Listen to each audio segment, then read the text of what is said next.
You are listening to GHP Radio, powered by iTrackRadio.com, your independent music source. Fresh, new music, right here on the all-new GHP Radio, your new independent music source.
24/7, 365. You stay on my mind all the time, and I'm always wondering what if or what we could be. I smile at all the possibilities.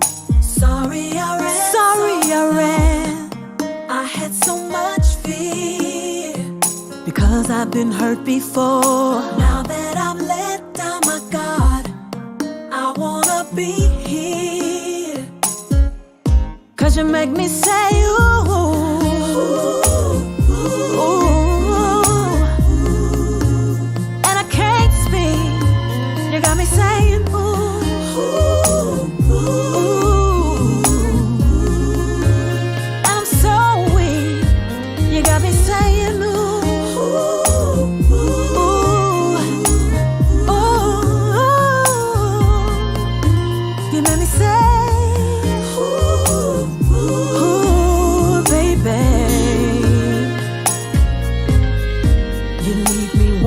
For nothing, I'm satisfied with the way that you love me, how you provide everything that I need. I can't take it. I'm so mad about all the time I've wasted. Sorry I ran so long. I had so much fear, 'cause I've been hurt before. Now that I'm let down, my God, I wanna be here. I wanna be here. 'Cause you make me say ooh, ooh, ooh. And I can't speak. You got me saying ooh, ooh, ooh. And I'm so weak. You got me saying ooh.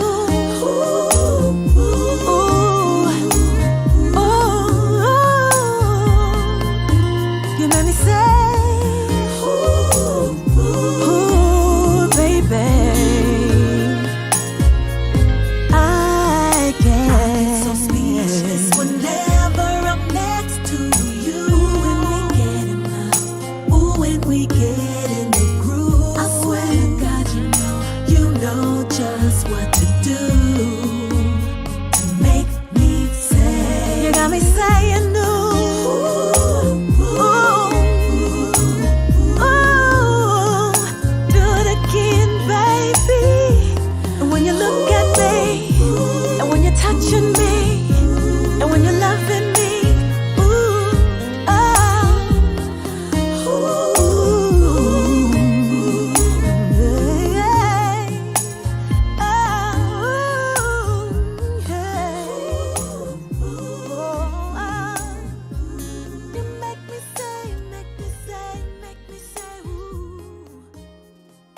my friend.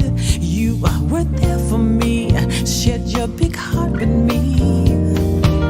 Deep in your eyes, I could see the love, like the ocean blue. I think I love you, yeah. I never thought I'd be here before. With love so pure, couldn't ask for more. It's not a dream, I opened my eyes, I saw you. Innocently you came to me. No plans to mean so much to me. Deep in my heart I had the need for you to lift me up. Oh boy, you filled my cup. See, you came along and you lent a hand. You're more than my friend. See, you understand. I never thought I'd be here before. With love so pure, couldn't ask for more.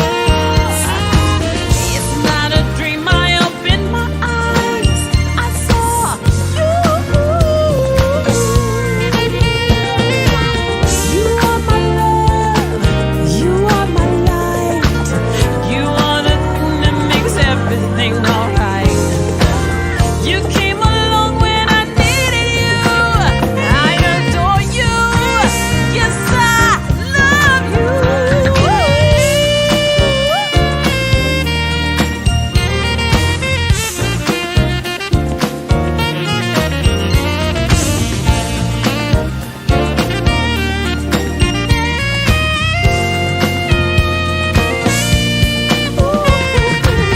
I never thought I'd be here before. With love so pure, couldn't ask for more. It's not a dream, I opened my eyes, I saw you.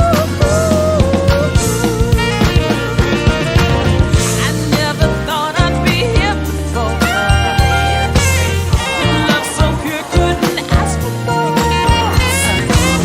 It's not a dream, I opened my eyes, I saw you. I saw you.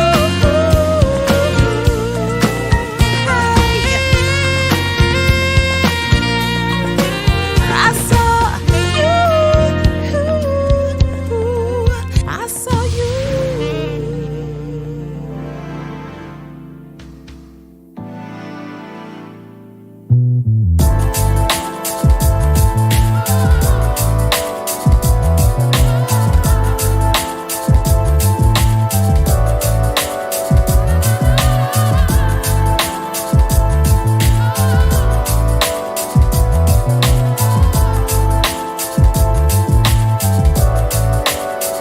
When I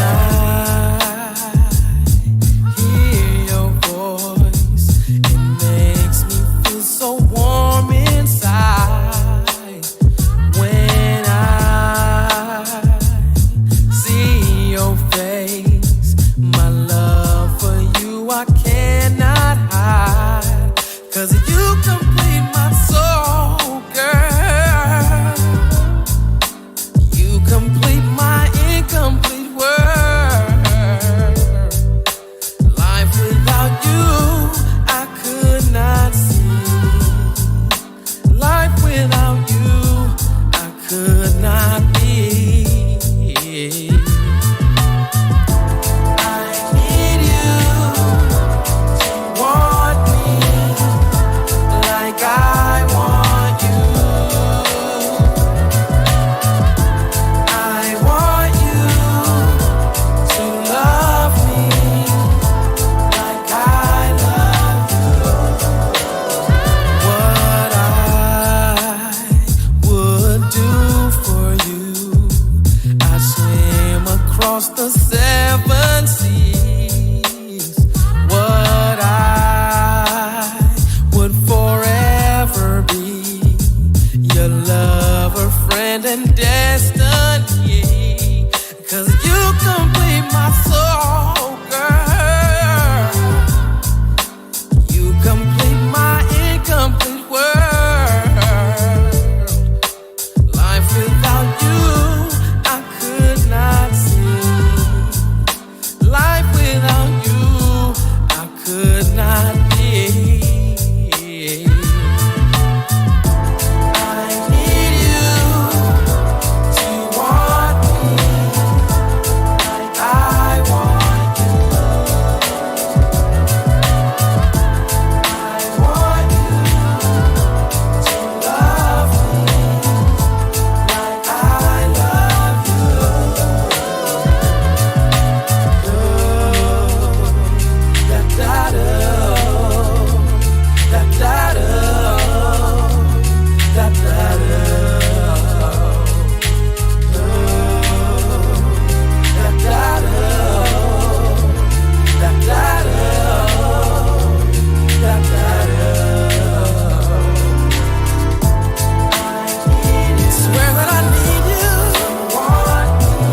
about you all night. 'Cause you made something come alive. And when I touch you, you get so hot. We about to lose control. Stop it right here. I don't wanna lead you on, 'cause we ain't there, but I want to. We've been vibing for some time now, baby. Yeah. I can see what's on your mind. I can see it, baby. And I know you wanna feel my body. Let's just take a little time. I wanna get closer, closer, but it's too soon for me to give it up. Oh, babe, I love it when you take time to come over, but it's too soon for me to give it up. You wanna get closer, closer, but it's too soon for me to give it up. Oh, baby, I love it when you take time to come over, but it's too soon for me to give it up.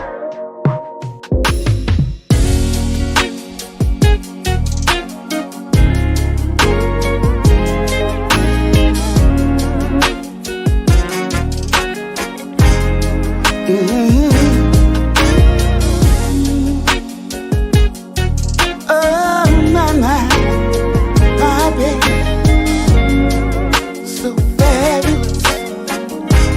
Yes, she is. Sitting here chilling, what a wonderful feeling. Takes my breath away, makes a bright sunshiny day in a land of make-believe. I never could conceive you're lying here next to me. She's so Fabulous. my boo is so Marvelous. marvelous. The way we met, it was so Miraculous. miraculous. I feel so fabulous. Ooh, oh, oh. What a wonderful feeling. Leaves me rocking and reeling. Loving you's been so dope. A shining star, so full of hope. Just to hold you, been so real. It's the thought of you. You've been my biggest thrill. She's so sensuous. From the first time I saw you, it made me curious. And if you leave, girl, I'd go furious. My boo is so fabulous, fabulous. Yeah. Love is about giving. Every day so fulfilling.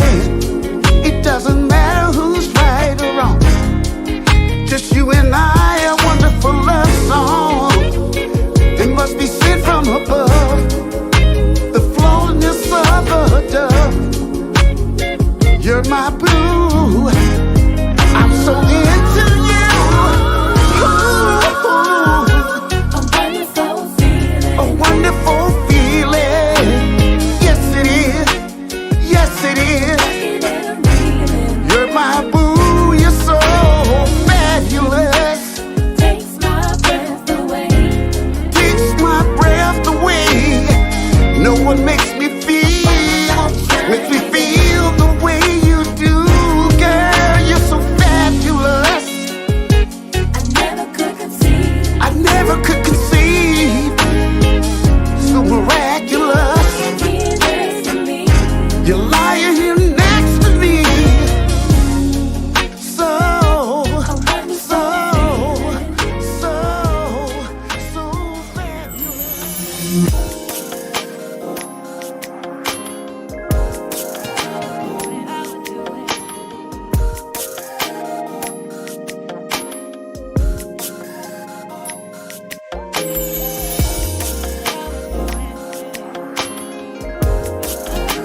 It's one of those nights where you've been all my life. You smell so good and you're dressed up nice. You know I'm so hooked. You got me shook, baby. You drive me crazy. You want me to chase you in the fast lane so I can get next to you.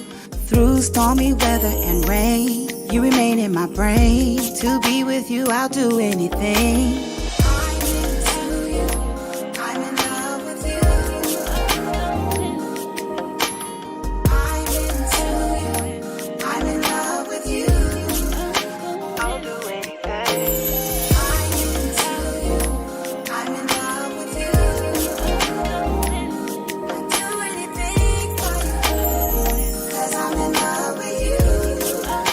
I'll do anything. I'm risky when I'm with you. Love taking chances with you. And every night and day, you're making me happy. So happy, it's satisfying. Oh baby, I missed you constantly. The same about me. Oh, so crazy, but in a good way. And for you, I will do anything. I'm in love with you. I'm in love with you. I'm into you. I'm in love with you. I'll do anything. I'm into you. I'm in love with you. I'll do anything. 'Cause I'm in love with you. I'll do anything. I'm into you. I'm in love with you. I'm into you. I'm in love with you. I'll do anything.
All right, ladies and gentlemen, welcome to this edition of the GHP Radio, the Indie Live spot. And I'm very excited today because we have our special guest today, Mr. Maurice Carroll is in the house. Maurice, how you doing, sir? I'm good, man. I'm good. I appreciate you. Awesome, man. Well, welcome to the show. So excited about having you on. Just want to shout out to Desiree for setting this thing up with you today, and of course, I know my listeners, everybody out watching, you used to seeing a little bit more than just me and a person here on the screen. So I just want to let everybody know that Joyce is actually out today. She has a gig in Houston, and then of course Ray Mack is actually in between mobile. I think he's at his son's birthday party today. So but he will join us a little bit later, and then special guest host Vaughn Coulter will be back in return from last week. He'll be on with us here shortly, but I just wanted to go ahead and get this thing started. So Maurice, man, again, welcome to the show, and just wanted to say thank you for taking out the time to hang out with us today. Yeah, I appreciate it. Thank you for having me. Yeah. So, man, you have a lot of different things going on. As I was checking out some back things on your website when I got the link, and man, you have a full plate. You do a lot. I do. Yeah, yeah. Why don't you tell us a little bit about your background as far as that goes, and some of the things that you have going on with your production company. Yeah, so I am a composer, a producer, and a sound healer. And all of every bit of about 20, 25 years, I've been full time in the music industry and as a composer and a producer. And with my company, Stinky Face Music, under that heading, I have worked with a lot of local artists, a lot of national, international artists and DJs, and Mm-hmm. um, a number of Grammy nominated artists, Mm-hmm. chart topping artists. I've been behind the scenes doing this for quite some time, and now within the past year or so, I've been coming from behind the curtain to say, okay, this is what I'm doing, this is who I am, and a Mm-hmm. lot of that has to do with the EDM, um, the sound healing, all of those different things that I've been focusing on here Mm-hmm. lately. Mm-hmm. Very cool. Let's talk about some of the sound healing thing there, because I think that's very interesting. Yeah, Yeah. yeah. Tell us a little So, bit about so sound healing it. really is a technique used where you manipulate sounds, use sounds to Mm-hmm. help the body calm, get it back into alignment, all of those different things like that. Mm-hmm. The way that I use it, I use frequency, I use vibration, I use electronic instruments, acoustic instruments to help. Mostly, my aim is to help music creators find that place where they can center in. A lot of times, as music creators, we have a tendency to give a lot through our music and we express ourselves a lot through the music. Mm-hmm. And there is a misconception that it is therapy. I don't want to gloss over that. For a Sure, lot of us, sure. it's therapy. We are Mm-hmm. definitely expressing ourselves and getting a lot of things out. Mm-hmm. And it is very therapeutic.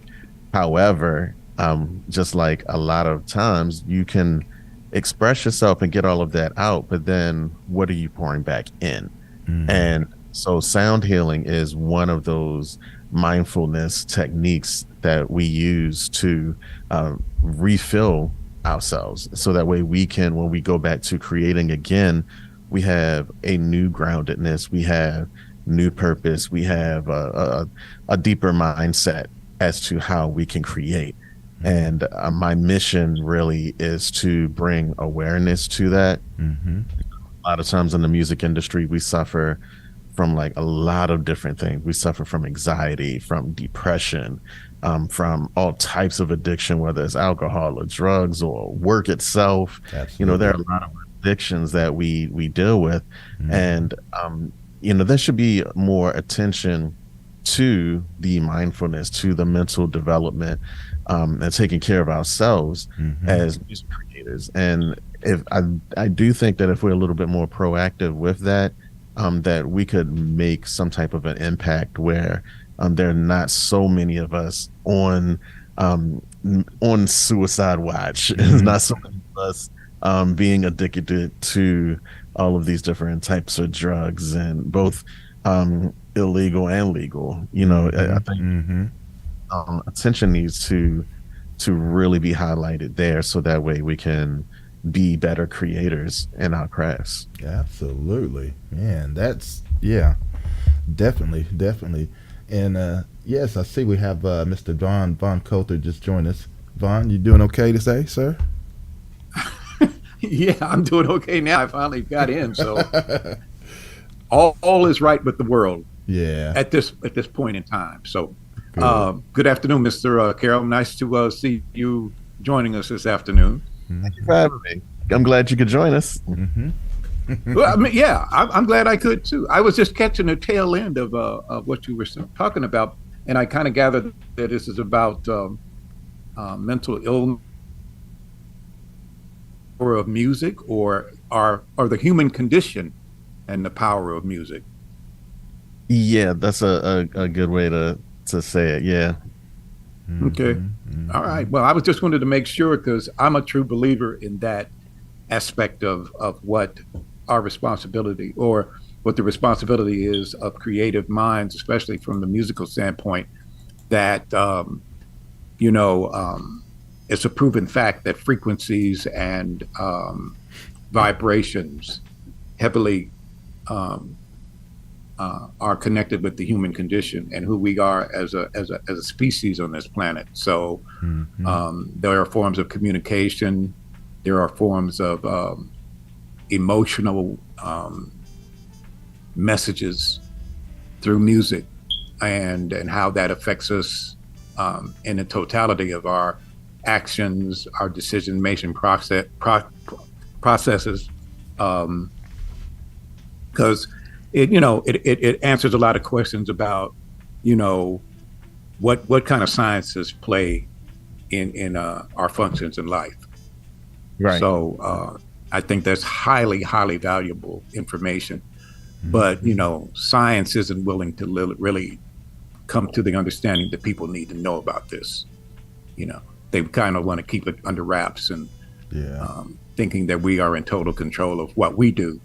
But the universe was created through vibrations, and that's the thing that I think as human beings we need to know about. Yeah, it's the community that is surrounding sound healing is that we're pushing forward a lot more than what has been done in the past. And scientists are starting to back some things that we've been yelling for years now. Now we have neurologists that are doing studies when mindfulness is taking place, when certain frequencies are being put in, when you're listening to certain binaural frequencies. There are scientists that are doing actual studies and releasing studies that are showing, and they are having scientific proof now that they can say, no, this actually, it does affect the brain, and it is affecting the body, and they have the proof of it now. It's not as mainstream as it should be yet, but it's coming. It's definitely coming. Yeah, that is so cool. Wow. And we talked a little bit before we came on air, but you've been at this this part of your music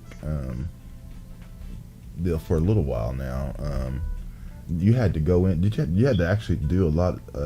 Did you do like a lot of research to kind of, what I mean, kind of to get into understanding that, because it's pretty in depth, isn't it? Oh yeah.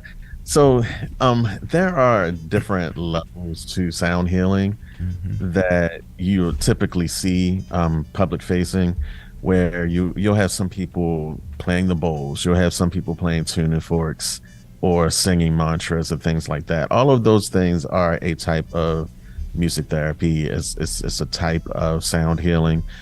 My particular approach, I do use those instruments. However, when I have my sound healing meditations and experiences, what I use frequencies as well. So you'll see me with singing bowls, a drum, a keyboard, and interfaces surrounding me in my little musical cubicle, so to speak. And I'll set the tone and have the frequencies and the vibrations playing. A lot of times I'll have my sound guy. He knows the settings that I need in order for the vibrations to transmit the way that I need them to. So I have a good relationship with the sound, and of course having that background helps, because I'm able to tell them, oh no, turn this up 3 dB or turn this down 2 dB. Yeah. And it helps with the communication. And so when I'm doing it, there's always a purpose behind the frequencies and the meditations that I'm playing through the keyboards and all of the vibrations and everything. So and when I'm doing it, for example, when I'm having in a group setting, we've had 2 so far. And what I'll do is say, okay, well, we're going to focus on root chakra for this meditation. and the frequency will be set at to be aimed at the root chakra. The vibration is for the root chakra, and I might go into something like the solar plexus just to make sure that the alignment is full and you're getting the full effect of not just it being musical, but also scientifically having these frequencies affect and align those energy centers that you have. Everybody has energy centers, whether you understand it or not. There are 7 main ones, but we have hundreds of energy points in our bodies. Wow. And so what I do, and it took a while. My backstory is when I learned keyboarding through church. I came up as a church musician. I learned keyboarding and all of that, and I started at a very, very young age. I started, playing around age 3 and 4. Oh, yeah. By the time I was 12, I was getting paid to play, and it's been those amount of years. But throughout that process, I learned that the things that I played, it was more than just a major or a minor chord. It was more than, okay, I have this this melody over top of this chord structure and it sounds great. What I wanted to understand was, why was I able to control what was happening based on the chord or the notes that I was playing? And I could play one song in one key and it had one effect, but I could play that same song in another key and it has a different effect. And I wanted to understand what that was, and that took me into learning, okay, well, how is this sound actually produced? Like, what happens? And it took me into the rabbit hole of understanding, okay, this is a frequency. It's not just a note, this is a frequency. Okay, and this frequency has these vibrations around it, and okay, so now I'm understanding what that is and what that means. And I went down the rabbit hole, man. It took a while, but understanding what the frequencies are and how they were used, understanding vibration and what it means and how it is used, understanding how the body works and how it responds to frequencies and vibrations, and how does it interpret the frequencies and vibrations. So it took a little while, and I didn't want to oftentimes, like, we find some information and it's fresh to us and we get excited and want to go and share it. Social media age, you can look something up real quick and and then share it as if you already knew it. I did not want to be that, because I knew that what I was dealing with was it could be very harmful if you use it the wrong way. And I didn't want to misquote, misstep, misspeak. I didn't want to do any of those things. I wanted to learn it, practice it first, and see how it works, how it feels, make sure I had a good understanding of it, and using the concept of, if I can explain it to a elementary school age child, I know that I know it. If I can get them to understand it, I know that I know it. And then that kind of gave me the confidence to kind of say, you know what, all right, let me put something out and let's see how it works. And then people in my circle, they pushed me, and they were like, listen, say something, do something, go, you notice, why don't you go ahead? And I was like, no, I'm good. Because it's so much information out there, and I knew that I didn't know all of it. I just knew that I had a good understanding of some of it, and I wanted to have a little bit more understanding of what all of these things were, so that if some questions did come across the table, I could at least, if I knew it, I could explain it. But if I didn't know it, I could at least say, you know what, I don't know, and I'm going to go find out. Right. Wow. So yeah, that's been my journey with it. Oh man, yeah, that's very, very, very serious. I mean, so many, gosh, it's just so much to know on that and learn, I'm sure. Yeah. Like, most people don't know that their bodies are vibrating and that your body has a frequency. Like, People don't know that, and to know that you could be out of alignment with your own body's frequency, and to know that okay, there are instruments that can be played to help you get into alignment if the person knows what, how to do that and how to alignment. Wow. Yeah, because I used to always think about, I remember when I used to hear about something similar to this where, they used to have these, I don't even know how you would describe it. What would it be? Trying to think where I first heard of the music healing type of situations. I don't know, because I'm sure this has been going on for quite some time, but at the same time, when I first heard about music healing, in my mind, all I can think of is people being in the hospital or somewhere, you know what I mean, and then they're in this, because I don't know the whole thing about it, so. In my mind, when I used to hear about it, I would think of someone being in a room and then they're setting the room in a certain mood.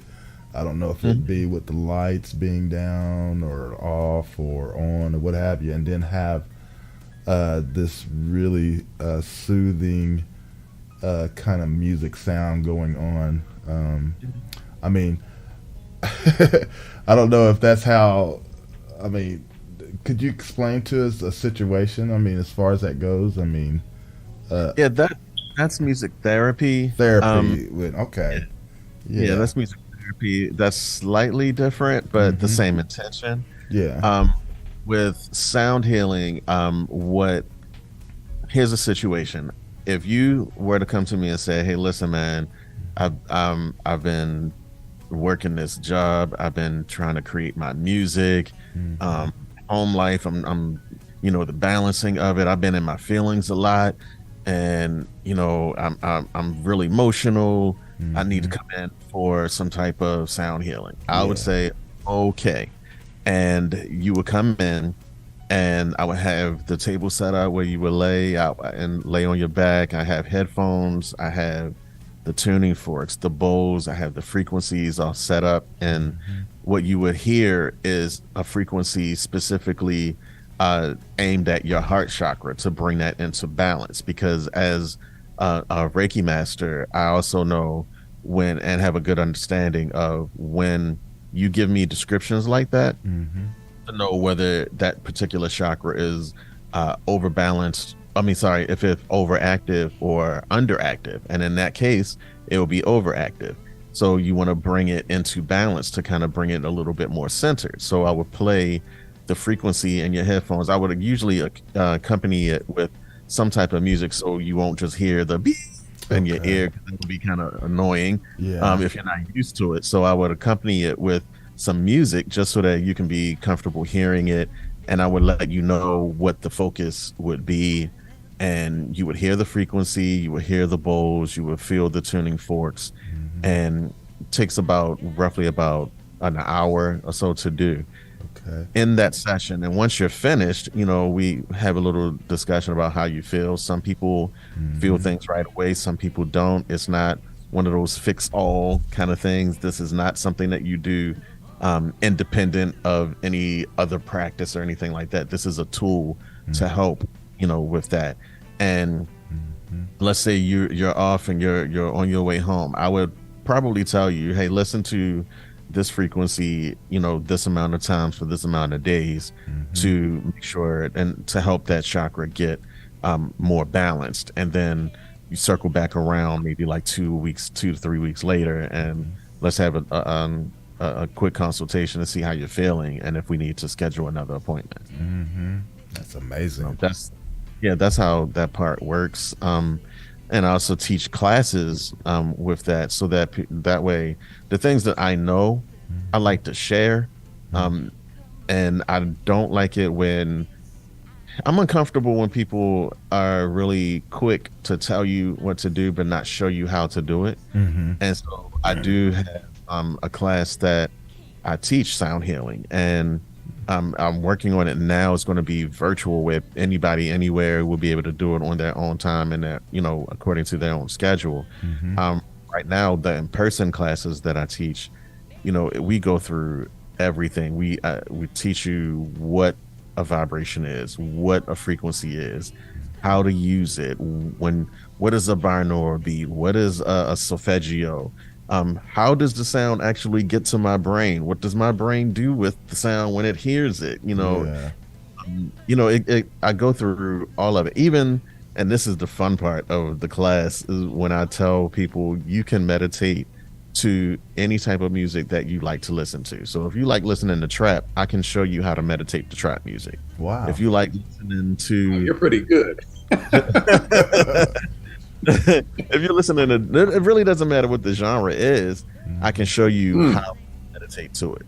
That's so cool. It doesn't have to be this ethereal thing for you to sit down and meditate. It doesn't have to be that. And so that's always a fun part of the class. But the frustrating or the trigger point of the class is when you learn that the frequencies that we currently absorb music in, that it's not the universal frequency that we would have naturally. It's not been changed on purpose. Yeah. And you learn what that is, and you understand, how people built that whole system to take you out of alignment on purpose. It's a trigger point. So there's there's always a pause at that point of the class, so we can take a minute and vent about that, but yeah, it gets real heavy, man. Wow. That's interesting. Wow. Yeah. Do you endorse any of the apps that people I know check into? Because I've been aware of some of these apps like Calm, where you actually, the app plays a certain tone underneath of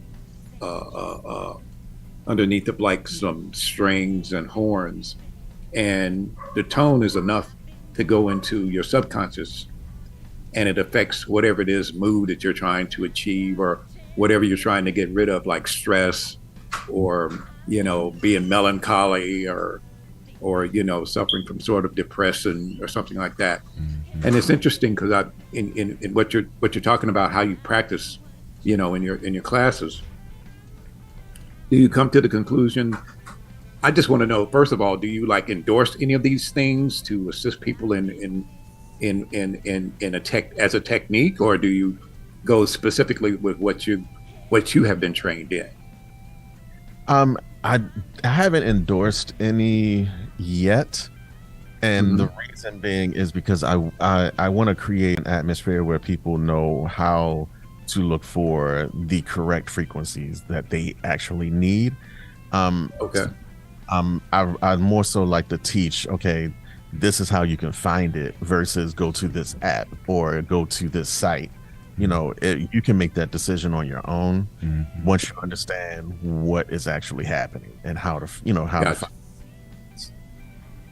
I see. Okay. All right. Because as a music, I don't want to call myself, I stay away from the term aficionado. I think I'm just a huge practitioner of how, I guess, over time, the music industry has, I don't know, they have a certain control over what we listen to, and the frequencies behind a lot of it when it's being created. And I think they have a knowledge about what certain frequencies and vibrations do to the human condition.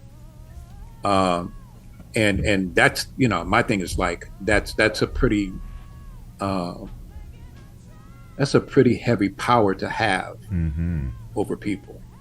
So you gotta wonder, and my expertise lies in classical music, in classical Black American music, which is referred to as jazz to me. I don't like the term jazz. I like the idea of that, who it came from. who developed it, who created it, and where it came from those individuals. Yeah. I know jazz as being a genre of music that is strictly from the soul of Black folks who were under extreme oppression and just some of the greatest horrors ever committed in all of humanity.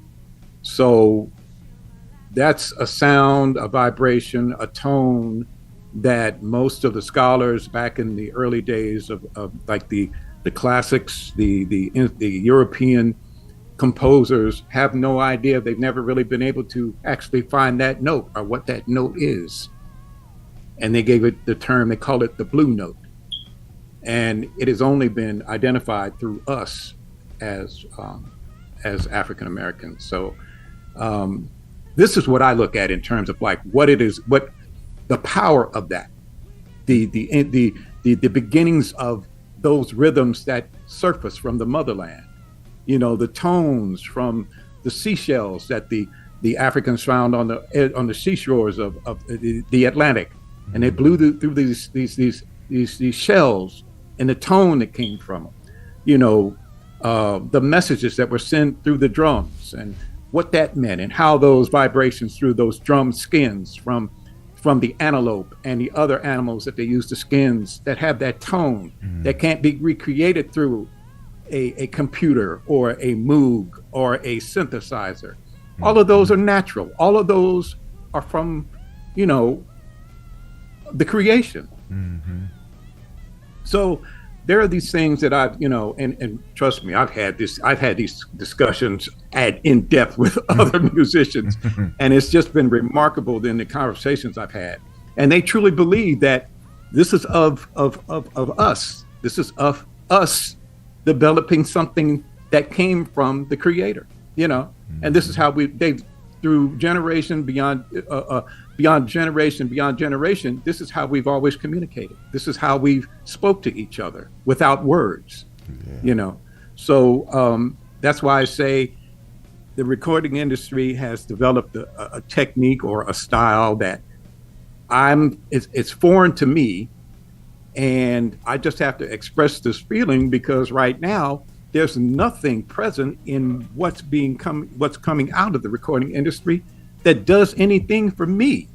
It's the saddest thing I've ever seen, So I just, I'm just throwing this out there because I'm curious about how that all falls into, and I, with what how do we channel all of that richness and that fullness and the understanding of what we created is even greater for us than we have ever realized it to be, There is a simple solution to it, and it's one step. We have to get out of the 440 hertz frequency when we're creating music. We have to go back to the 432 hertz frequency. Wow. That's when we get back to that 432 puts us back in universal natural alignment with how music was traditionally made. So everything that you just named, like using the instruments that are made from earth, made out of earth, made that which came from earth, those instruments are tuned to a 432 frequency, which is the natural frequency. A way that you can always check, even in electronic instruments, say for instance, if you're working out of software, a lot of the software there in the back door of the software, you can go in and change what hertz you're creating music in. So yes, you can use synthesizers and computers, but you have to know what you're doing and go behind the curtain of the computer and say, oh, I know that you were made at 440 hertz. I'm going to turn it down to I'm going to tune it to 432 hertz now. And therefore the music that I create from this moment on will be in universal alignment. We're back at ground zero with how we're creating the music. And a really good example of that would be, you can there's one thing, music can sound pretty, if you're skilled at the instrument, it can sound pretty. So what I mean by that is that you can take a metal flute, traditional flute, and play it and make very pretty melodic sounds with it. It's different than when you hear a native or First Nations flute, and it feels warmer. You feel it more than you hear it. Yeah. Just like with drums, if you use a traditionally made djembe, for example, and you put that next to a drum kit that was forged out of metal and trees and wood and all of that, it feels good, and it grooves a certain way depending on how you play it. When you have the plastic heads and everything like that, but there's a certain feeling, a vibration that happens when you're playing traditional instruments that fall in that 432 frequency. So my answer would be, okay, we can take what we have and tune it to the 432 to put us back in alignment, and then the music that we create will have a different type of vibration to it. So it will be able to affect our enjoyment of hearing it, yes, but then it will also have a scientific benefit, because now we're in alignment, and now the cells in our bodies are going to be reacting to the music a different way, because now we're in that 432 frequency. Wow. I know, right? something just that simple. That's incredible. That's incredible. It is incredible. Yeah. So wow. I mean, they got us. I'm gonna tell you, they got us with the changing. So they made this a standard. They made 440 a standard, and it's I talk about it in the class all the time. But to know that there's a standard of 440, so all of your instruments are purposely out of tune with the universal frequency. Wow. That is something else. Wow. Yeah, that's the first thing I would say. That's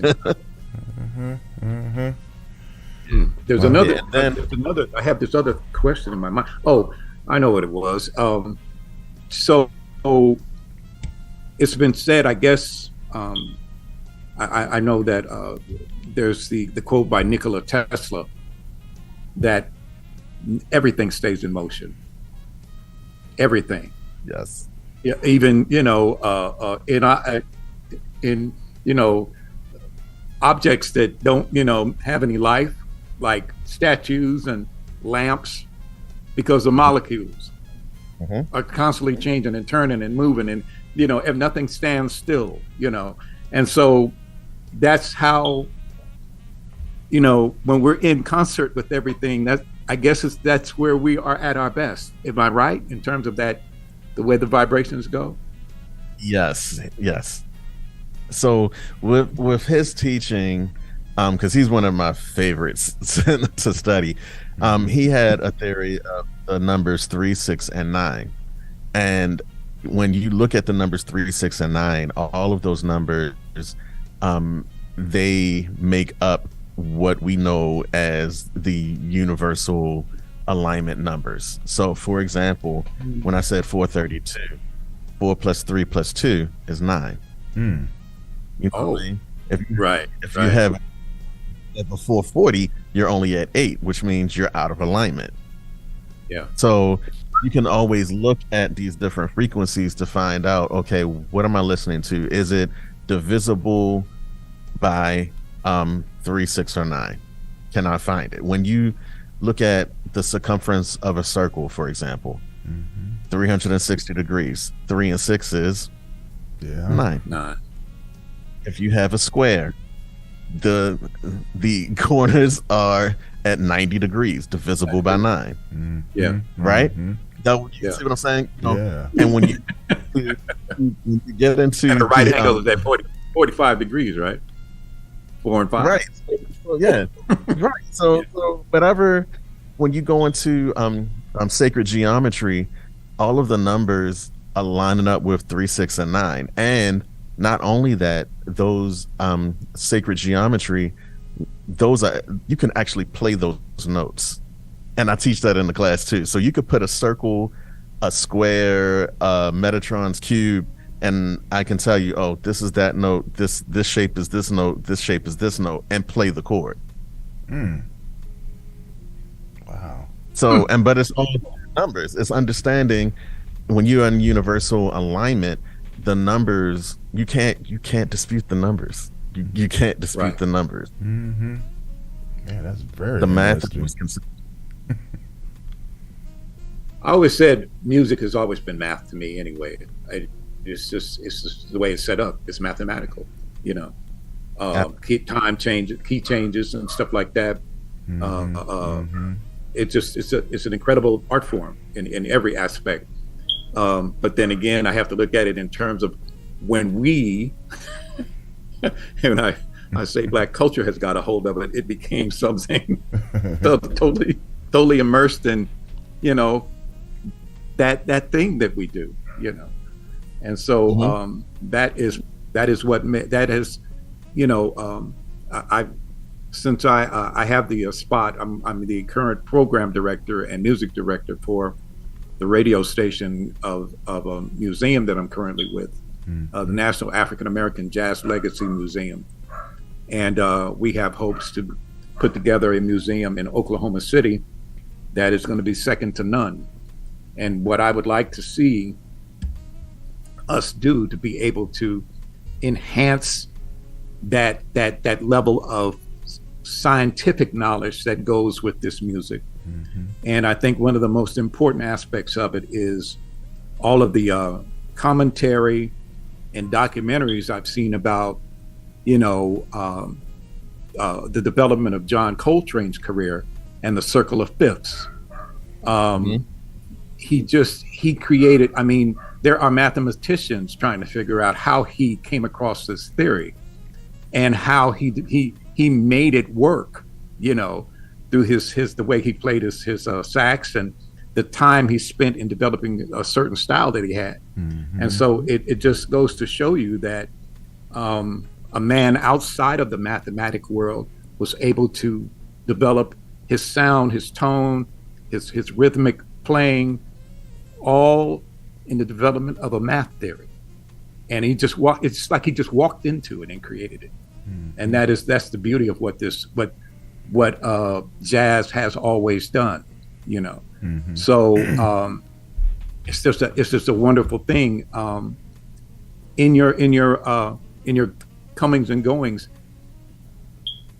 do you have a lot of people that are, you know, how do you actually structure a program for some of your students that you people that you work with? How do you structure the program?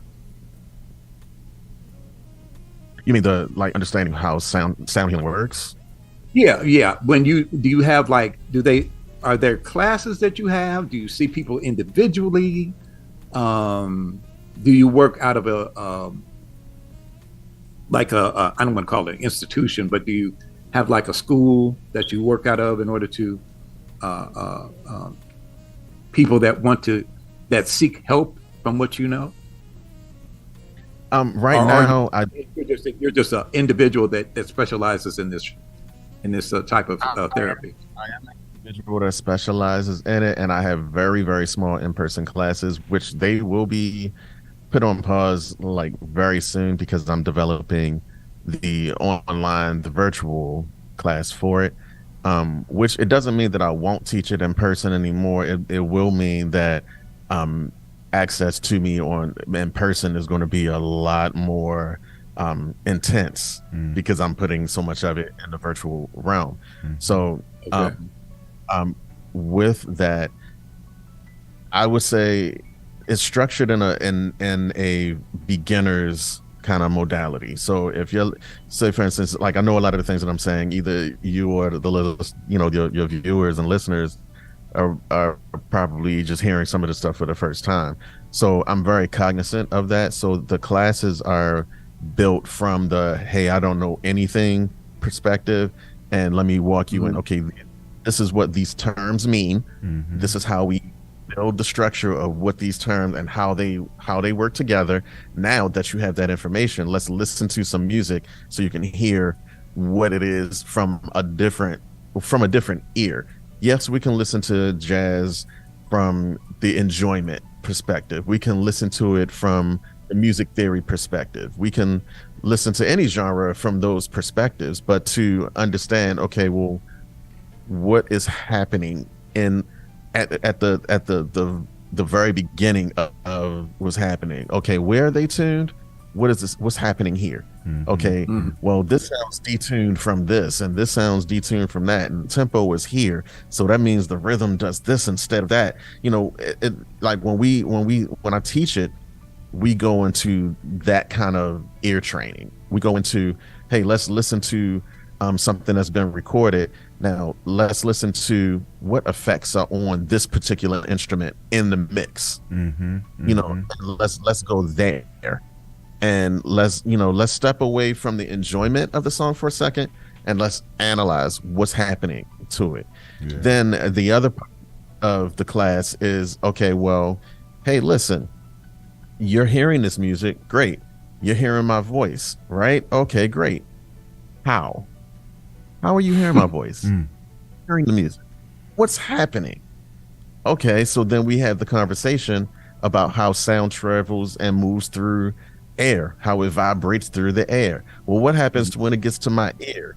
Then it gets to your ear, then your ear, the human body is so amazing. Then your ear takes that audio that's coming in and then turns it into something else, so that your brain can understand electronically what's happening, because your brain is electric. So it turns it changes it so that your brain can understand what's happening, and then also signal to where it's supposed to go in the body. And so in the classes, I take you from, okay, well, I know I can hear the music, to understanding, okay, well, what is a neurotransmitter? What is like understanding those technical terms that have been said around music, and it's like, well, what are they talking about? This is what it is. Yeah, this is what it really is. Oh, you're not just hearing music. What happens when you're hearing music is actually quite amazing, because within fractions of a second, you're hearing something is being turned into something else, going through this process, and you're hearing it and understanding it in fractions of a second. So when we're talking about because I'm understanding you being heavy into jazz, imagine how quick the information and what your brain is doing, hearing the music, your brain turning it into something, and then you thinking of something else to complement it, and then sending signals back to your fingers or your body parts to do something that complements what you just heard a fraction of a second earlier. You know what I mean? Yeah. And to continually do that for minutes and hours, and just continually doing that. And then to understand, okay, well, within all of that, well, what's actually happening? Well, I want to create a specific emotion. I want to say something with my instrument. I want you to feel the words that I'm playing that are not actually words. We call them notes. They're words to me. Yeah. Yeah. But it's like, what am I saying with my instrument that's causing an emotional reaction from you? How am I saying it? You know what I mean? Yeah. And so, looking at it from that perspective, you have to go back to the basics. Okay, so why is it that in traditional, I'll say in traditional African music, it feels a certain way? You might not be able to understand what they're saying, but you can capture the emotion of whatever it is, even if you don't speak the language. You can feel what it is. And it's not just I can look at them and see what they're emoting. It's not that. It's I can feel, because the vibration of what they're saying, the point of what they're saying vibrationally is resonating with the cellular structures in my body. And then we say, oh, I got the chills. You know what I mean? Right. But it's a physical reaction. So it's not just oh, this sounds good. It's a physical reaction. So there's more to it when you look at the frequencies that the songs are in, it gives you something a little bit heavier that you can feel even though you don't speak the language. One of the times I was on tour overseas, our interpreter left and we had to communicate through our instruments, no words. We had to teach music from the songs that we went to a university with teaching the students there the music that they were going to be joining us on stage to play along with us in certain segments of our concert. The interpreter left, so we're sitting with a computer in one hand, a keyboard in another, and they're on their native instruments, and I'm literally teaching them the music, boom boom boom, and they're trying to play it and like doop doop doop doop doop, and then they emulating what I'm playing, and then using the music to complement the conversation. So there was a moment there when they got some things right and I just played a chord structure that sounded like yay, and they understood just using music. We had a conversation, them understanding, oh, we're going to play this at this point of the song, and them knowing how to do that. It's music is its own language. And so if it's its own language, well, what is the prime factor that we can always feel something and get a vibration from? That takes you all the way back to frequency and vibration. Yeah. So let's start at the root. Let's start at the root of it. Let's get back. Right. Man, it's so fascinating. I mean, and do you think, like, when people listen to music, everybody's brain, when they hear it, do you think everybody hears it the same way? No. Yeah. See, that's right. Everybody's got a different way of. No, you can be trained to hear it the same way, but you don't hear it the same way. Right. Yeah. Man, this is so interesting, and yeah, and then I guess it also brings to my attention about why people always say, music is so universal, no matter, what language you speak, and things of that nature.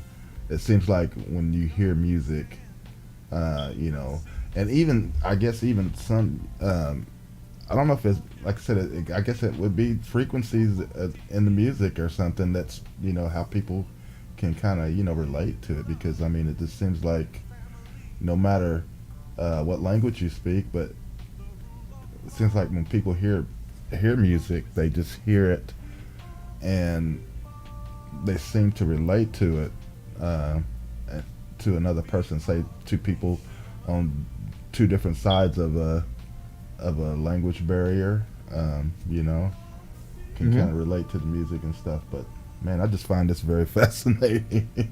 Even something can happen on purpose in music that, like, for example, we can play songs in 440, but I can still put a frequency, embed a frequency inside of the music and make you feel a certain way, because I know that frequency is going to trigger something in your brain that's going to make you feel a certain way. You can embed frequencies in music, even if it's in 440. You might hear something that's pitchy, like something's weird in there, and I can embed a frequency in there. And so, for example, if you have a love song and you're playing it in E flat, for example, I can put a frequency of F in there. I can put a frequency of F in there, which is actually for your heart chakra. So that way that love song now feels different, but you don't know why. You can take frequencies and make you feel more relaxed, but the song is at 125 beats per minute, which, for those that don't know, that's that falls in the dance music arena kind of tempos, that falls in that arena. But I can put frequencies in that style, in that beats per minute, and you start to feel relaxed, even though it's a dance track. Yeah. So a lot of these things can happen, and they did a lot of it. Some people did it on purpose, some didn't. in early trap music, like some people got irritated because of the lower tones and like it's too boomy and things like that. Right. But what happens is once you study frequencies, you'll understand that some of those lower tones create a vibration specifically in females that make them turn on. It brings them out of them. And so some people did it on purpose, some people didn't, some people hit it by default, great, but that's all a frequency thing. That's all. You can set those things on purpose and cause if you want to go that deep into the music. I'm not saying that there's a perfect formula for you to get a hit because you're aiming at a particular chakra. I'm not saying that at all, but I am saying that there are factors that you can use with frequency and vibration to cause reactions out of your music. Even if your music is based in 440, you can still manipulate the music. And that's how they've been getting us. They make us feel certain things, taking us out of, like I said earlier, they're taking us out of the universal frequency and using something else, and now we're just all over the place. Man, outrageous. There's two things I want to just strike on, because it's just kind of like reinforcing what I've heard told to me through a story and one through an actual musician. He had a story to tell, but first I'm going to start off like this. The greatest compliment I've ever heard from a concert. Duke Ellington was at Montreux back in the 70s, and they were doing a medley of his hits, and they ended the medley with Take the A Train. And at the end of the concert, there was a chant being heralded by the crowd, and they couldn't figure out what they were saying, because I think a lot of it was like, because Montreux is in Switzerland, and they couldn't really make out what they were saying.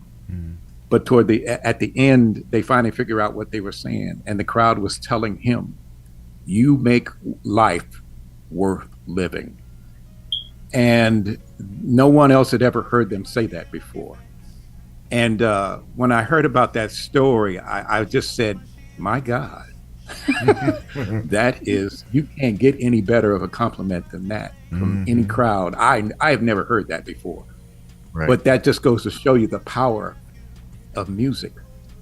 Now, the other story, just to back up what you just said about tones, I have a podcast I do on YouTube, and the musician that works with me on my co-host said that he was working with because he's a very scientific guy with his instrumentation. He's a bassist, and he's played the stand-up acoustic bass, and he's got all these other little things he has, the electric bass and two or three different styles of electric basses he uses.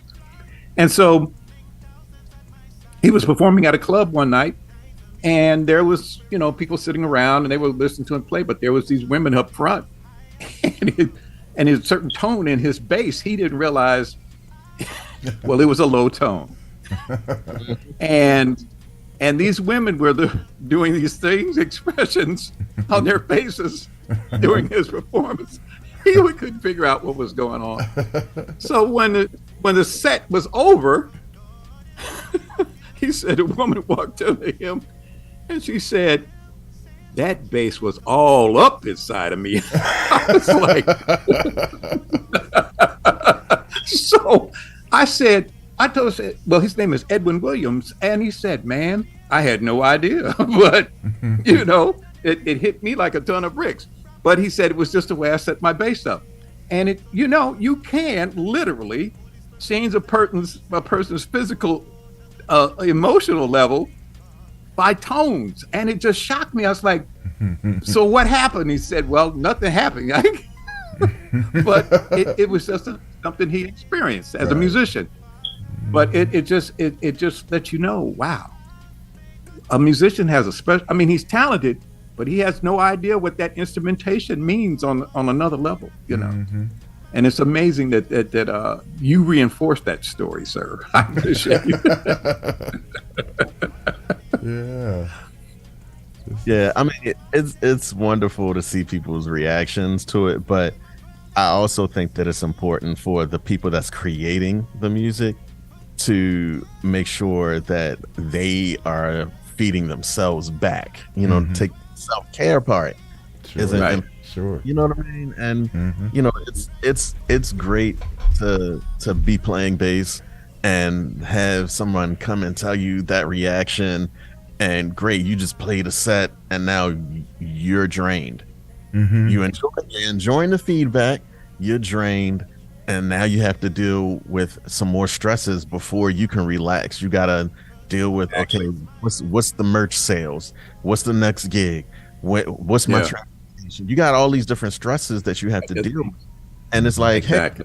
hey, you got to take care of yourself too. And that's you know, going back to the beginning of the conversation, that's why I'm teaching sound healing as a mindfulness modality for music creators, because it's we're stressed, you know, and if especially if you're performing regularly and then you do that one night, and let's just say you're lucky enough to have 2 more nights like that same week. You know what I mean? You're dealing with a level of anxiety. We all, as music creators, we're always looking back to see, not always, but a lot of times we're always looking back to see what could I have done differently? How could I be better? And if you stay in that lane too long, you're positioning yourself in a state of depression if you stay there too long. So if you're in anxiety too long, that's because you're looking at the future too much. If you're in depression, you're looking at the past too much. So the trick is staying in the middle, in the present moment. And while you're doing that, it's like, okay, well, I'm pouring out to the people that are supporting me and coming to the concerts and listening to the records and giving me feedback. But what are you doing to make sure that you can continue that cycle? You know, if you fill a glass up with water and you have 8 other glasses and you pour a little bit in each glass until that main glass is empty, you got to fill it up again some kind of way. You can't keep dripping it off into the other glasses because you're going to be empty. Right. So, you know, as music creators, you have to find that moment. Yeah, you're like I said, you're expressing and you're entertaining, and you know, you're creating these emotions and these vibrations. Great. But what are you going to make sure that you can do it again with the same fervor, with the same energy, with the same excitement, where you're not burning out? You know, what kind of self-care are you doing? What are you doing to make sure that your mind isn't getting wrapped in to the future or the past so much that you develop some type of addiction? What are you doing to make sure that you don't fall down the rabbit hole of the past too much, where now you've created this schizophrenia that you put on yourself because you're like, well, what is this person? What is that person? Like, in the music industry, general public, I don't think they have a grasp as to what mental stresses we have to deal with on a daily, hourly, by minute basis. And if you don't do something to be mindful of yourself, you don't take that moment to self-care, to meditate, to do something that gives you that moment to stay in the present moment, not worry about the future or the past, to be in that moment of, okay, let me just sit and be and listen. No, you're not gonna. People often misunderstand meditation and saying, okay, well, I can't clear my mind. I can't. It's too many things. I just can't clear it. Meditation is not about that. And if anybody ever told you that, they're wrong. And I'm sorry that they told you the wrong thing. Meditation is not about clearing your mind. Meditation is about being in the present moment and recognizing those thoughts and letting them pass. So it's a slight difference. So we can be sitting in still, as the industry says, sitting in stillness. You can be sitting there and just, okay, let me just be in this moment for a moment. And the thought might come past, well, when this meditation is over, what am I do? The object is to recognize that thought and to let it go and come back to the present moment. And okay, well, Yeah, but the last time I tried this, it didn't work. Okay, recognize it, let it go. Yeah, maybe it didn't, but we're here now in the moment. Let's stay in the moment. That is the technique of mindfulness. That's the technique of meditation.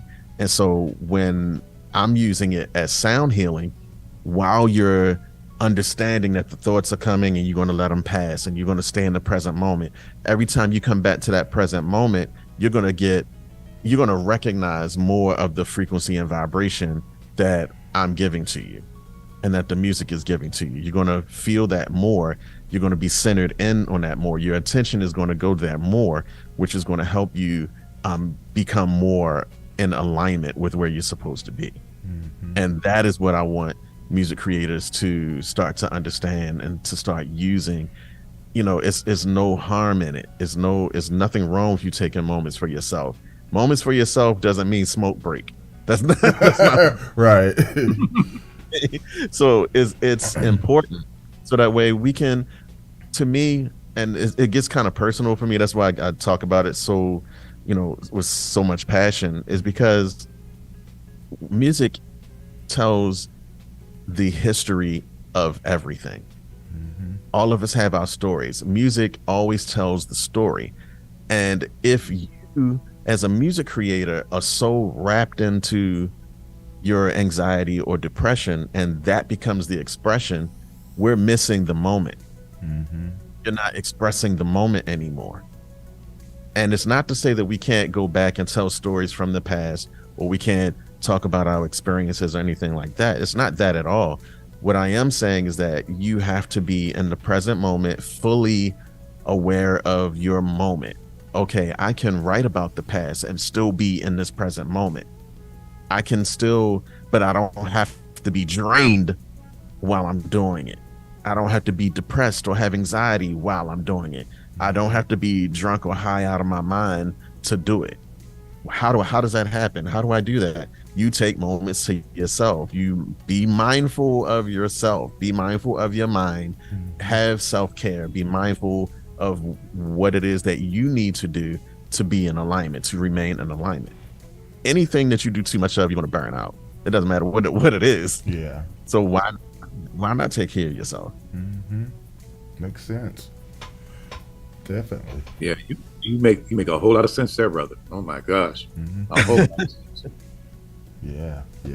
And I would have to say, because I spent some time in that, and I was a performing artist for a while, 30 plus years as an actor, and you seem like you're on stage constantly, and mm-hmm.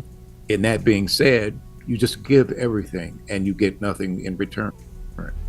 And you feel drained, you feel exhausted, emotionally and physically. Mm-hmm. But that emotional exhaustion stays with you a lot longer.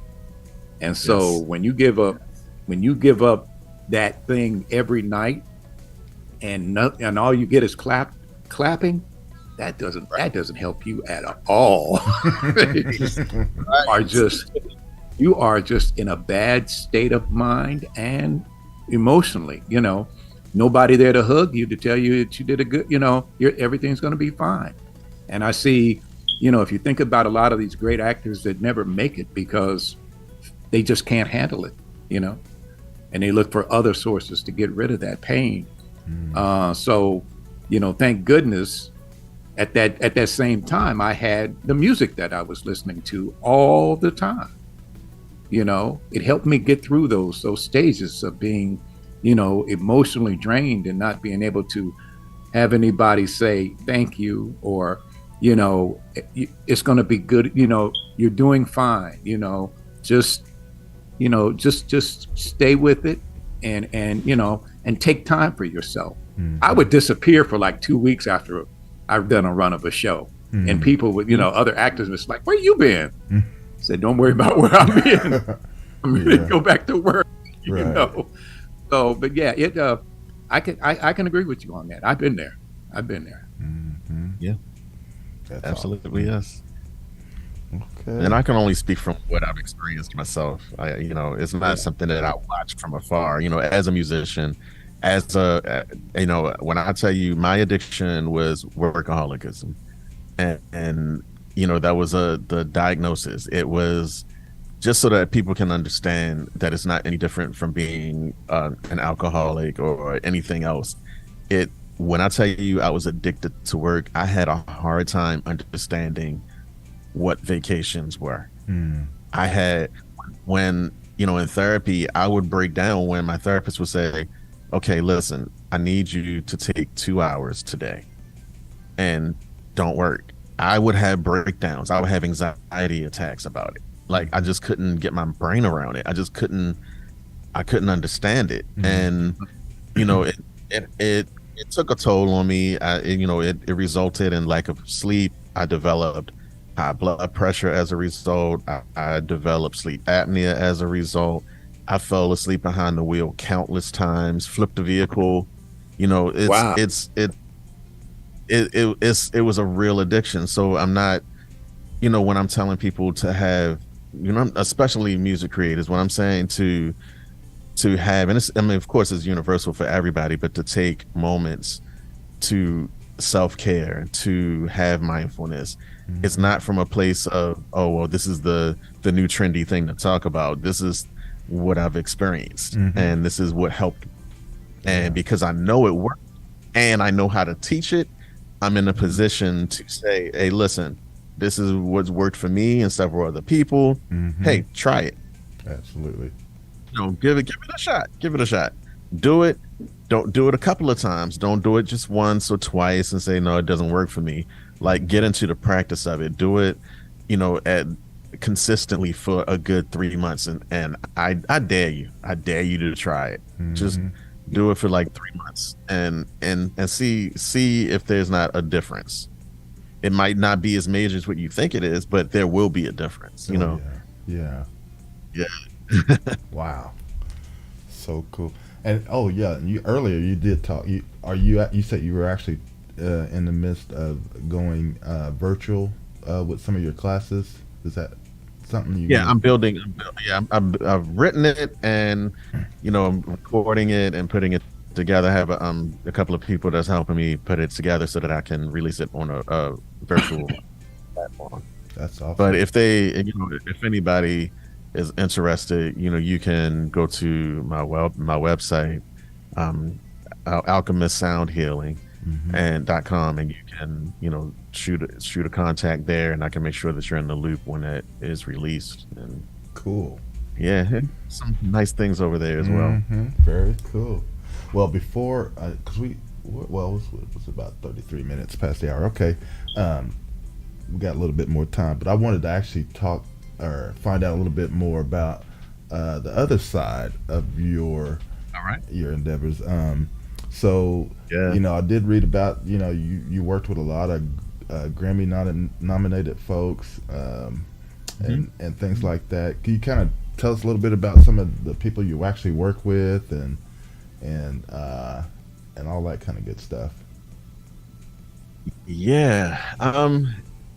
So this is different for me because I don't normally like name drop a lot.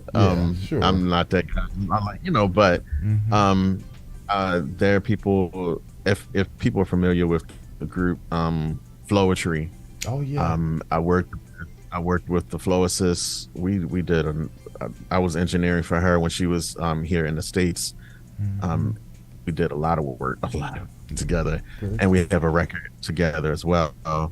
Carolyn Malika, another nominated artist. I have a record with her. We worked there. On that record is Andros Rodriguez. He's multi-Grammy award winning, multi-platinum award. Okay, I think you guys might remember this movie. Are you familiar with a movie from years ago? It was about plants that were they could talk, and oh my gosh, the title escapes me. But yeah, I think Little Shop of Horrors. Yes, Little Shop of Horrors. Yes.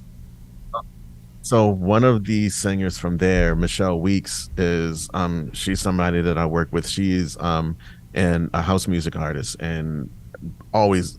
And when I tell you she's always on the charts, is it's at least 2, 3 times a year that you'll see her name on the house music charts, and I work with her regularly on the gospel side.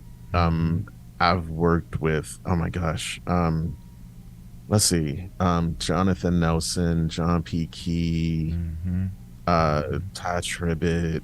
I know these are like older names, but that's when I was into it. That's that's what it was. But Yeah. Mariah Brown Clark. It's been a few people. Of course, in the dance music industry, is quite a few. And I don't want to keep naming because I'm gonna forget somebody and they're gonna say, "Hey, you didn't name me." Right.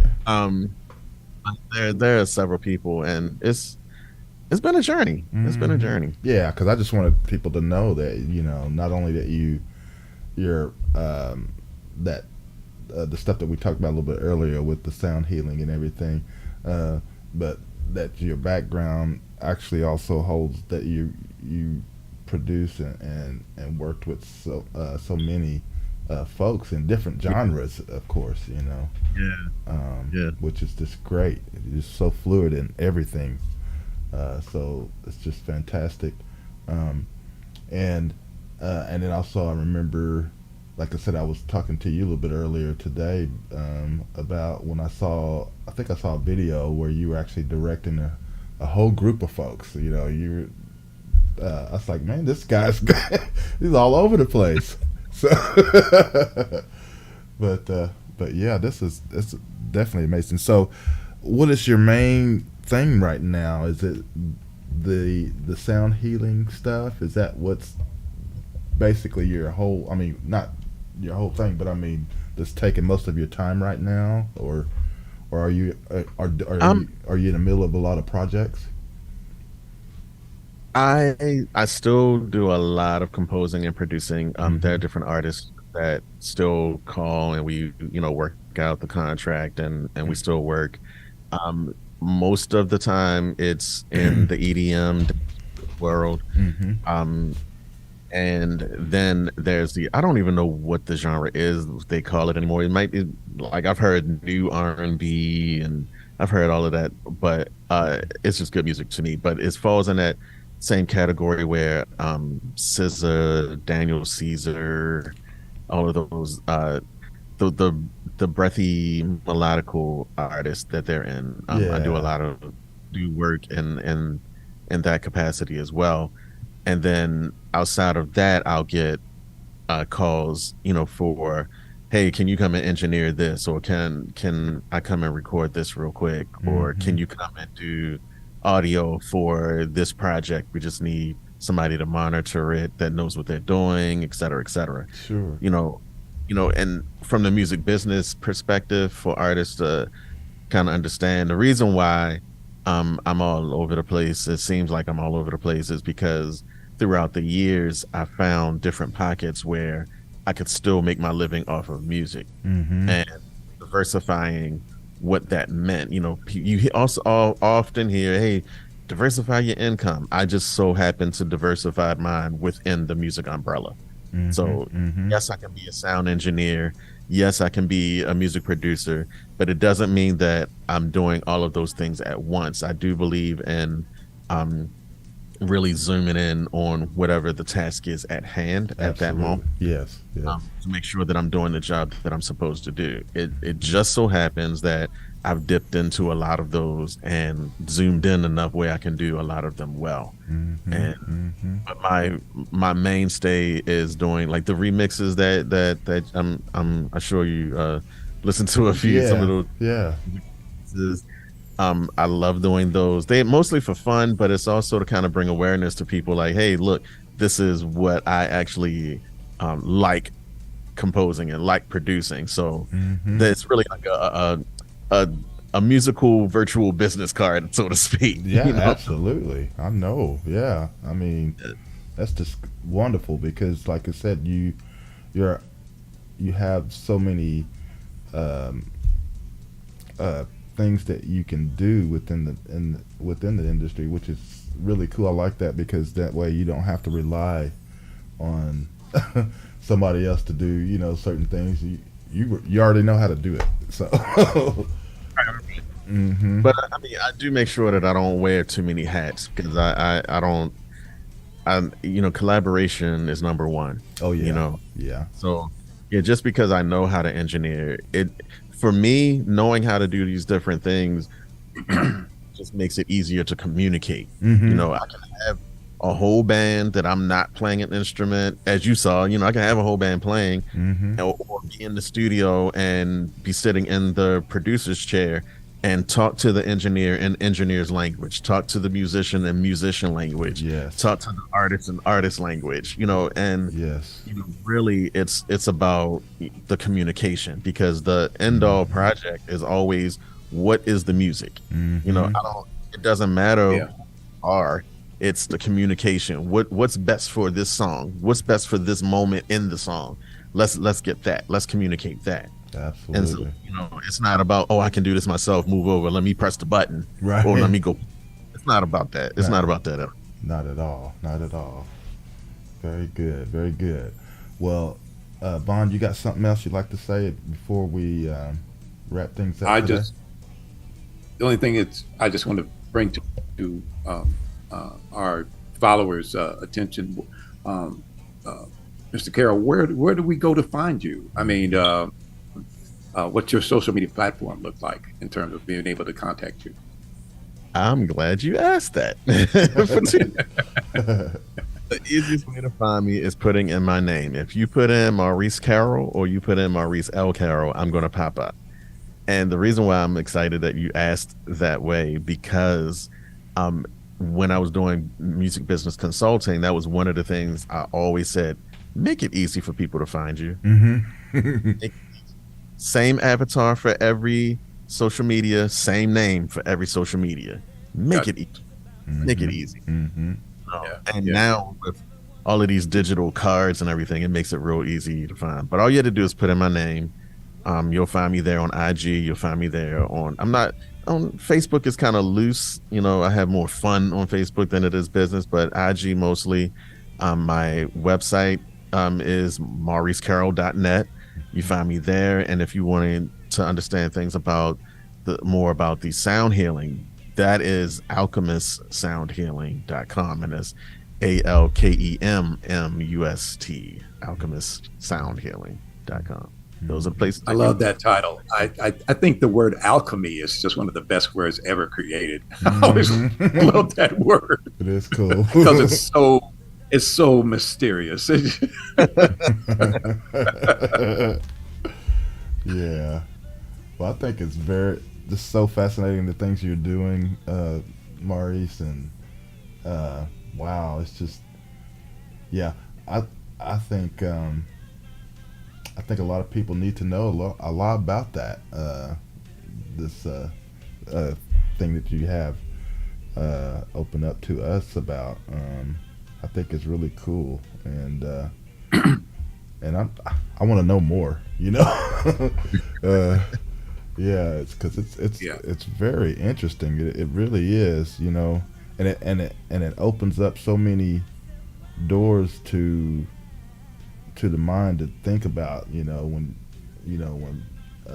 in this music, because sometimes we wonder, well, even just like, I've always liked that question I asked a bit earlier about, do you think people hear music the same way?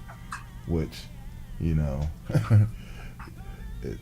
can't be in, I can't be in somebody else's head to hear something that I just produced. You know what I mean? Right. And things of that nature. So, but this is really, really, really cool. Do you have any projects that you may be working on that may be out soon, that's in the midst? I do. I have to be careful of how I talk about it, though, because I partnered with a national organization about it, and it will be coming out at the end of May 2020. Okay. But it is around. It's a combination of sound healing and EDM, Oh, and nice. it's bringing attention to Wow. artists to focus in on mindfulness. It's a combination of all of those all in one. Mm, So yeah, I have a partnership, and yeah, it is. Yeah, very, it's gonna. very cool. Well, it's something to look out for, definitely, for sure. And I'm sure you probably will have some information about it when it do come out Oh, to be able to absolutely. release. Yes. Yeah, where we could check it out on your website and things like that. Yeah. Okay. Well, I just want to thank you again for spending time with us today and letting us explore your cool stuff that you have going on with that music, man. That's awesome, man. I mean, I just that was something. When I first got word of you, and then when I heard you were doing that, I was like, man, that's something that be really interesting to hear because you hear about stuff like that, but you just don't hear the details, Right. and know exactly how it all works and comes together, and you really put that to my brain now. I can kind of somewhat get a good understanding of how it all works and everything, and like I said, it's just, I do find it very fascinating. So keep up the great work, and hopefully we can have you come back on another time because to kind of I want to share this with other viewers, and then also Ray and Joyce, they're going to be upset that they missed this. I'm definitely going to let them know about that, but again, Maurice, thank you again for being on, and if there's anything that you would like to say to our viewers before we exit, I want to open it up to you. I know you did give out your website, and you said that your website was mauricecarroll.net. Is that correct? Yes. Okay. Yes. Okay. So for everybody that's listening, go over to his website, check all that out, and then I'm sure they can probably do they from your website. Are they able to get connect to your sound healing stuff through there, or do they have to go to? I can make that happen. Right now, there's no way for it to happen, but Okay. I haven't thought about that. So I appreciate you for bringing that up. I will work on that to make that happen. Okay, absolutely. All right. Well, that's all I have. And Vaughn, do you have anything that you have going on this week or upcoming that you might want to let people know Well, about? my hands are full. I've got to put together the scheduled calendar for KJLM, which is our internet radio station for the museum. That's right. And so, I'm having a ball. And like I told you before, Gary, exploring jazz like I have been immersed in its totality for the 100 years it's been around. Everything is just brand new to me. Mm-hmm. So I'm excited for what I'm doing. I'm excited for where we are right now. And so we just need to really try to get our core audience together. Yeah. And so with that being said, Mr. Carroll, be sure, check us out. Go to NAAJLM, the National African American Jazz Legacy Museum webpage, and you will find the link for KJLM. We are 24/7, 365. We are totally dedicated to the preservation of jazz, or better known as African American classical music. And we go back from the earliest recordings all the way up till now. New grooves, rare grooves. We do a little bit of everything, a little bit of classic R&B, jazz funk, soul jazz, the blues, spirituals. We run the gamut. Brazilian, Latin jazz, jazz from all over the world. Mm-hmm. And that's what we're about. So you can always go to that webpage at NAAJLM and hit the link for listen live on KJLM, Black American Classical Music. That's where it's Beautiful. at. That's where it's at. Look, thank you guys for having me. I've really had a ball giving me the platform to talk about the things that I'm passionate about. I really appreciate you. Oh yeah, it's a pleasure. It's a pleasure, and we found it very. Well, you got a very platform that interesting. everybody should hear about, brother. I'm telling you that right now. Mhm. So, if you're out there saving lives, Yes. that's what we want to do. That's right. That's right. All right. Okay. Well, let's go ahead and get out of here. But everybody, you have a wonderful weekend. What's left of it, and we'll see you here next week, same time, same place. And again, thank you so much, Maurice. Appreciate you. Thank you. All right. All right. We are out. Y'all have a great weekend.